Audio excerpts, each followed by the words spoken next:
All right, yes, perfect. So in the previous video, we touched on the execution phase errors. That was number 5 and number 6 of the foundational levels. That is where the most emotions are starting to rise. Now, after we have a lot of emotions accumulated over a long period of time, of course, we also need to know when to take a step back. So in the previous video, we touched briefly on the psychology meter. That is what we touched on at the end of the video. That is exactly what we are going to talk about today. Like I mentioned, when we trade and there's a lot of emotions starting to rise over a long period of time, those emotions need to go somewhere. They need to go somewhere. And if we only trade, don't do anything else, then all those emotions will be targeted towards eventually revenge trading, overtrading, forcing something. So we need to take into account the psychology meter. So what you're seeing here on your screen is a beautifully drawn psychology meter by me. No, but this is a psychology meter and it helps us to visualize what we are going to talk about today. So on the right side of the psychology meter, we have a high risk of error. On the left side, right there, that is of course a low risk of error. So that is the state where we want to be. And slowly with more trading, we'll get more to the right there. And we want to be all the way back at the beginning. The way I always like to see this and the way I like to compare this is to the gym.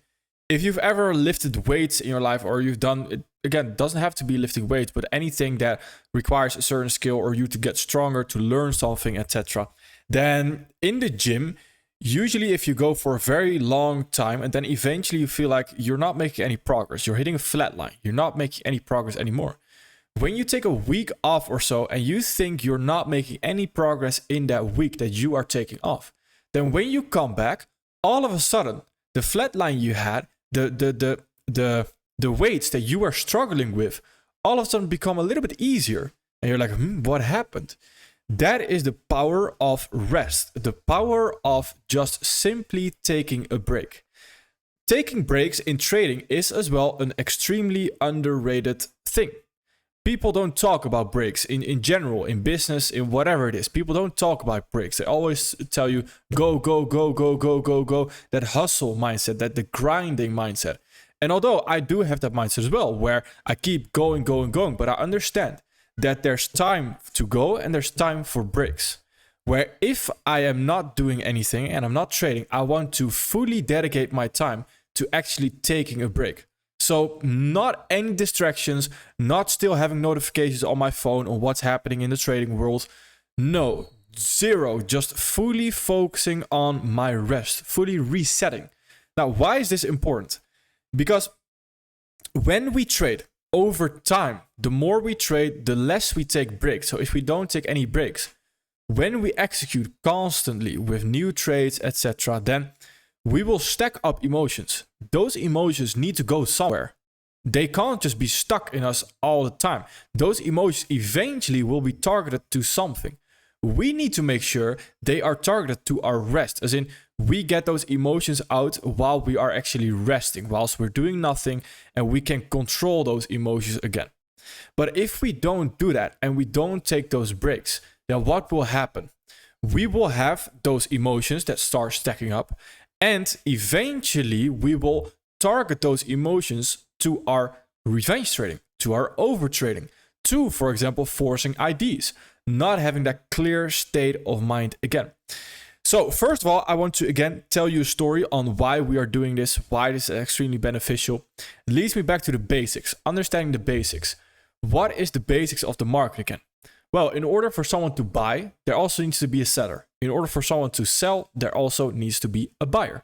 So if we want to buy something, there needs to be a seller at that exact level. We know, again, that trading 99%, 95% doesn't make money. All right, perfect. How can we be a part of that 5% that does make money right there? Well, the technical analysis overall is already out there. There's a lot of different methods on how we can actually approach our technical analysis, etc. And I think to an extent, they all work. Some might work better than the others. Some are just not that great. Some are great. It just depends on what do you actually want to learn right there. What makes sense to you? What are you comfortable with? All right, so So the technical analysis, again, every single person in the world can make sense of the technical analysis. As in, that's not the problem. You have the best technical analysis traders that are not even profitable. Why not? Because they can't cope. They can't understand their psychology. So actual liquidity in the market, the seller that we need when we want to buy, is not someone that we are taking out on a technical analysis perspective. It's not someone that on technical analysis level we are better than. No, it's someone that couldn't keep their psychology in check. Think of how many people are trading without a stop loss, are forcing a trade right now, are not sticking to their trading plan, are now revenge trading, are now over trading. That makes up the majority of the market participants. The people that can't keep their psychology in check, the people that are making psychology errors. So that is our liquidity. So we also understand that, all right, in order for us to actually become the best at what we do, yes, the strategy overall, we need to have those guidelines, because without those guidelines, again, the psychology doesn't make sense. So we can't blame everything on psychology. But if we can't make our psychology work, then the technicals will never work. So that is very important. And the reason that is very important is, again, what we're going to touch on right now. So what is the cause of this psychology meter moving to the right, where we get closer to a higher risk of actually making an error right there? Well, the first thing that we have is price not agreeing. In other words, you might be trading in low probability conditions. That is the first cause on a psychological level where you now will be affected and you have a high risk of error. Why is this? Well, this is simply because, again, when we try to trade those low probability conditions, it's very tough. It takes a lot of brain points, takes a lot of energy, takes a lot of ego. There's ego involved in everything that we do. And again, whether we want to admit it or not, if I make a forecast and the forecast is not right, definitely bet there is some ego in me that was like, oh, I was wrong. Damn, I was wrong. Why was I wrong? And that is normal. That's absolutely normal. It's human nature. You always want to be right. In trading, it's accepting that we can also be quote unquote wrong. We're not wrong. You don't have to see it as wrong. We're just trading probabilities. All we are doing is we are looking at the market through a lens of probabilities. So we know there's a high probability of this happening over that happening. Perfect. Well, we need to find a market. We need to find an instrument. We need to find a trade ID that is high probability. A high probability of actually playing out. If we don't do that, then we already are stressed about, is this actually high probability? Is this not low probability? I'm not sure about this. I'm not sure about that. That will already increase the risk of error. So where we start with a fresh mind, if we are now trading low probability conditions, we will go a little bit higher, where we are now increasing our risk of error. Again, the price not agreeing and trading in low probability conditions already speaks for itself, right? It already speaks for itself where, of course, you would not do that. But understanding the actual why right now on a psychological level is also very important, and it might actually prevent you from next time when you are trying to trade a low probability condition. Remember, you are increasing your risk of error. And the thing here is as well, what I want to mention is that first, when we're just starting out, first we have to find high probability price action, and we also have to pay our attention to our psychology, which in the beginning, if you're just starting out, is quite difficult, right? Because you have to pay attention to the high probability conditions, which is already quite difficult to find sometimes, especially if you're just starting out. Then you also have to pay attention to your psychology right now. So just starting out, I just want you to know that if you're just starting out, you're a beginner, and this is your first enrollment, for example, this is the most difficult phase. You are in the most difficult phase. From here on, it can only get easier. It can only get easier. So if we stick to it and we stick with it, it can only get easier. You are right now in the most difficult phase of your trading career. It can only get easier. So why is that again? Well, after getting more experience, you will notice You just have to focus on your psychology and focusing on the psychology meter, which is again what we're also going to go over. But after a while, those high probability conditions will be routine. It will be easy to spot. So all you would have to do then is focus on your psychology. Am I keeping my psychology in check? So that is very important. I need you to know that as well. So again, the first step is price is not agreeing. That can allow us to have that higher risk of error. Perfect. Then the next thing is time is not agreeing. With time, again, I'm aiming at the month that we are trading in. For example, the month that we are currently in, December. Then also the news. So if we are trading on a day where we don't have news supporting the ID, and in the kill zones. The specific kill zones criteria aren't met, for example, and we are trading, then those things are all what can eventually lead to a high risk of error. Why is that again? Because those things can lead to low probability price action. So understanding when time is not agreeing is when we just, what we talked about in the trading plan again, in the execution and the analyst phase, when time is not agreeing, we simply just need to stay out of the market. But understanding if we don't do that, what is the consequence of that? There's a higher risk of error. Because if we now get that low probability condition, low probability price action, where price is now consolidating instead of actually moving towards our take profit, etc., then we get caught up in that. Getting caught up in a consolidation where you expected or you were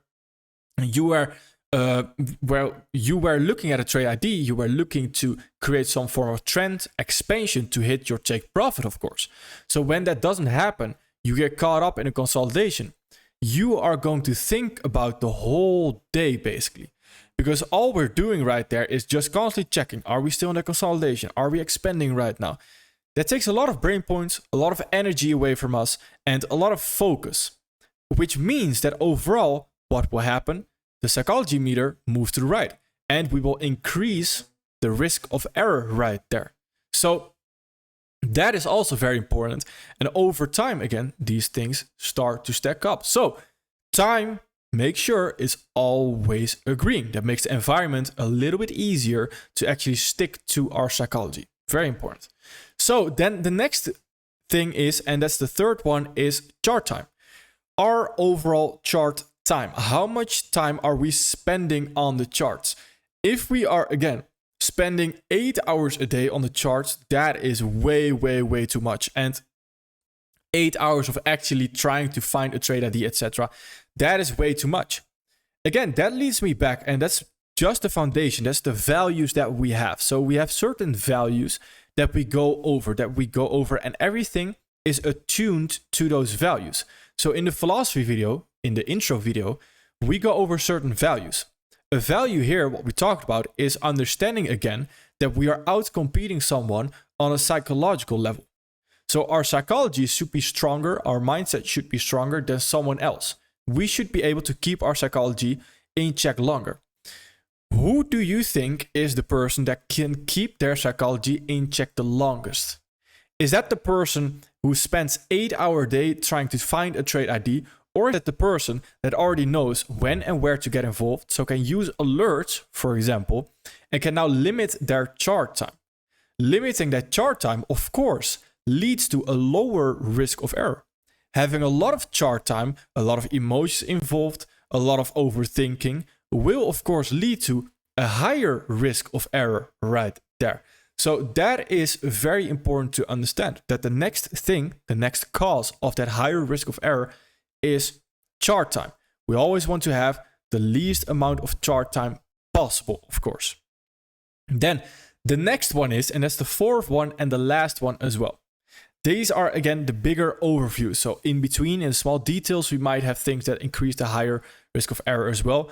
But the fourth one is a loss, a win, or a break even. What do I mean by that? I mean, just in general, a single trade ID that plays out, whatever the trade ID might be, if it's unprofitable, if it's profitable, if it's break even, so a loss, a win, or a break even, it doesn't matter. Whatever the trade ID outcome is right there, it will increase the risk of error. Let's say we take a win. And again, what was one of the 5 emotional errors that we can encounter? That's confidence, right? So one of them is confidence. So if we take a win now, what might happen? Well, our confidence might be sky high.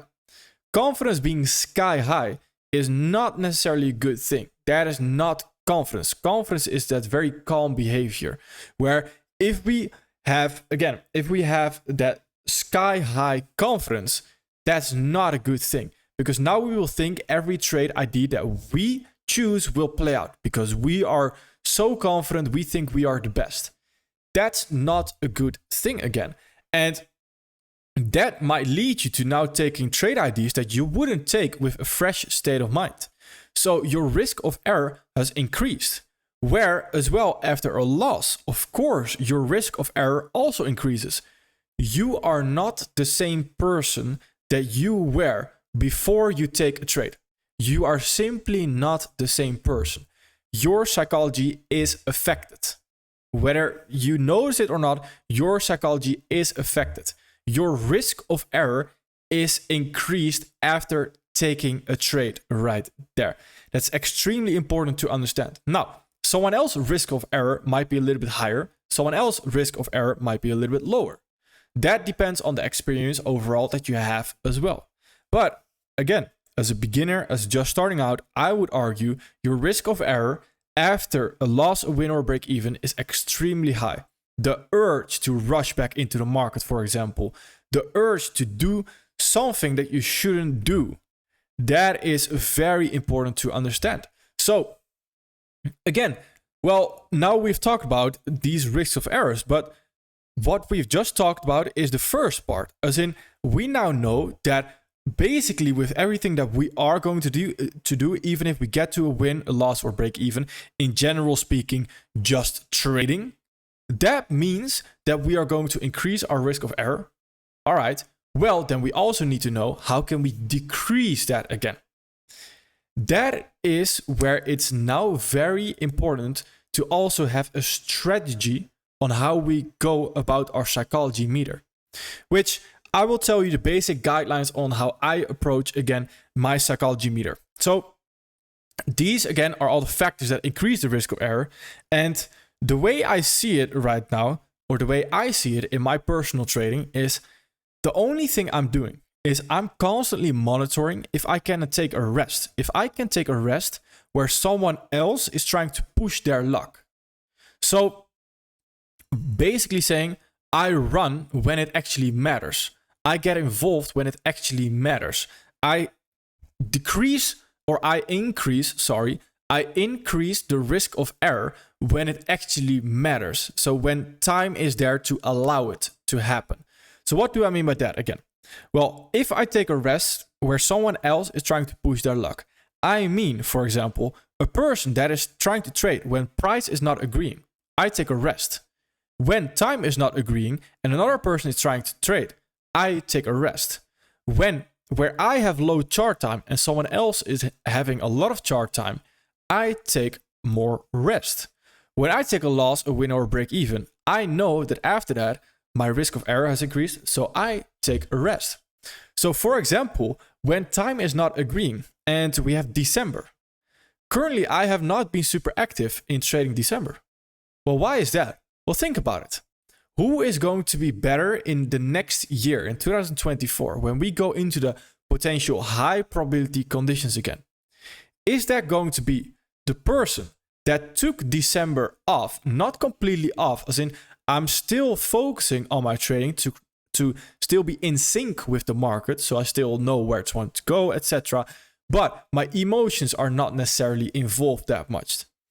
Where another person that's trying to trade December constantly, every single day trying to trade December, which is then potentially trading in just a little bit lower probability conditions.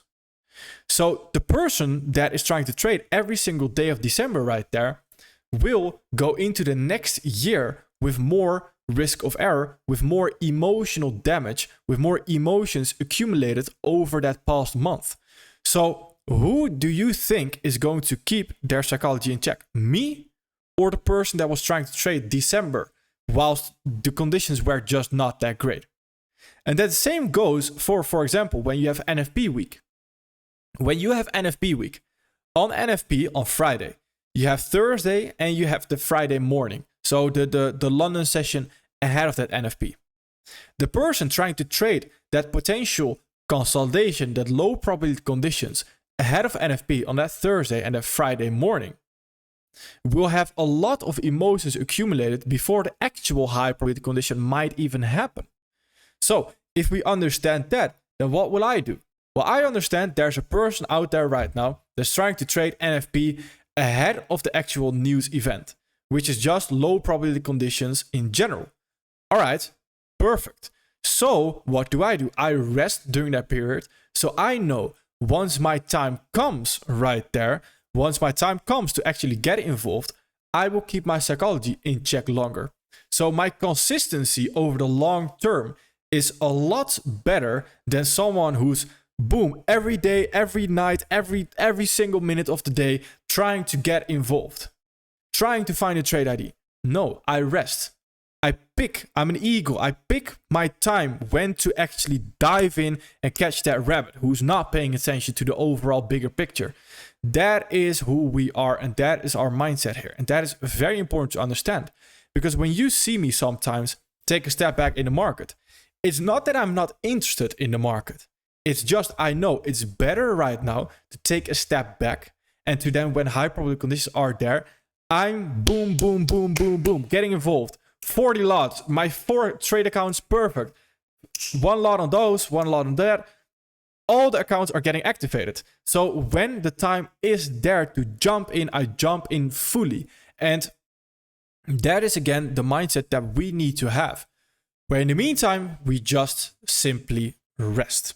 That is extremely important. So again, the way I see that, and that analogy that I wanted to use as well, is that we can constantly run. But if we're constantly running when it doesn't matter, then it's very futile, right? What are we running for? It doesn't matter. The outcome is not there. So what do? We run when it actually matters. So if someone that has been sprinting a marathon without actually getting an outcome, and we just sit and we wait, and sometimes here and there we sprint again to train our legs and to get a little bit faster, and then we sit and we wait. And then a person comes by next to us who's running to the left of us, and we see them running completely exhausted, completely up in their own mind, thinking all negative things, where they're like, I've been running for so long with no outcomes, etc.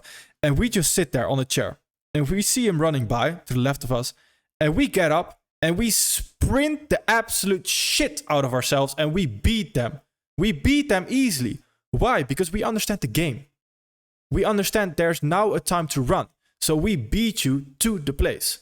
And that is exactly what we are here to do. So where the technical levels, again, the technical analysis, yes, we are outcompeting persons as well. We are outcompeting people on a technical analysis as well. But the technical analysis is in harmony with understanding the psychology. The psychology is where we are truly almost beating people. Almost, well, horrifyingly beating people, where people just don't pay attention, where we are just so much better than other people. And I say that in a very humble manner, but it's very true, where we overall as a collective group are just so much better than other people out there when it comes to trading. And that's the reality of things. So how do we get that risk of error down again? That is by that rest, where someone else is currently there, and it's even above it right there, where we could argue, all right, that person right now is on the edge. It's on the edge of messing up. It's on the edge of revenge trading, on over trading, where we are constantly trying to bring this down, shoots up, bring it down, shoots up again, bring it down, bring it down, bring it back to the beginning. And then after that, when we have a fresh mind, we can get involved again. And when we have that fresh mind, we know we will outcompete another person that is looking at the same thing as us. Even if it's a profitable trade, right? Doesn't matter. Because the person right there that took a few losses or took even a few winners, their risk of error is increased. So their perspective on that new trade ID, which we see as high probability, their perspective has changed on that trade ID. They see it through a manipulated lens right now, where it's just not objective. They don't see it as it is, where we see it as it is. They might see it as, oh, but I have this, I'm all kinds of thoughts through their mind, and they think, all right, this might be low probability. I'm seeing a fair value gap there, which could be high probability. This could also be low probability. Let me micromanage my trade ID right now. They are not in a fresh state of mind where we are. We are ready to attack, and they simply are not. So this is the psychology meter, and this is extremely important to understand, because once you get that experience in your technical analysis and the technical analysis becomes very smooth, then all you are going to be doing for the rest of your trading career is the psychology meter. That's truly it. And again, over time, of course, through experience, will you add on to the technical analysis? Yes, of course, because you will learn certain things and you will learn, but that again will be added to your experience, to your intuition part, not to your mechanical part of your trading plan. So the majority of your time is going to be spent by monitoring your psychology meter. And that is exactly our focus as well. So remember what I said in the beginning, we have to pay attention to high probability price action and all those small details. So it is likely more difficult. Well, likely it is just going to be more difficult, where I have already gone through that phase. I already have the experience. Me analyzing a pair is done very quickly. Me getting to the entry pattern is done very quickly. Don't need to think about it a lot of times, where I can just fully focus on my psychology meter, where your attention is divided in 50-50, where you have to focus your attention on psychology, but also on your trading right now because you're trying to learn that. Perfect. That's the time to lose. That's the time to lose. Absolutely perfect. And afterwards, we can slowly start winning once we are getting more used to it. Perfect. So moving on to the next video, where we're also going over certain aspects in our psychology. Perfect. Thank you.